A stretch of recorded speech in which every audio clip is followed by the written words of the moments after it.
Welcome to my channel Alex Bine.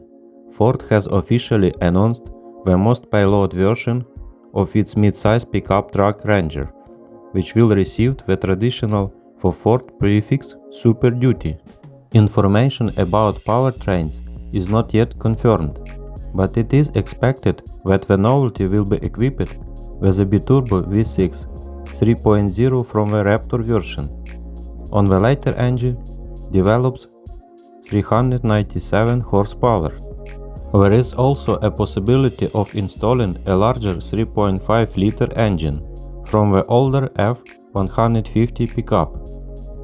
The new Ranger Super Duty is expected to debut in 2026. Thank you very much for watching. Subscribe to my channel.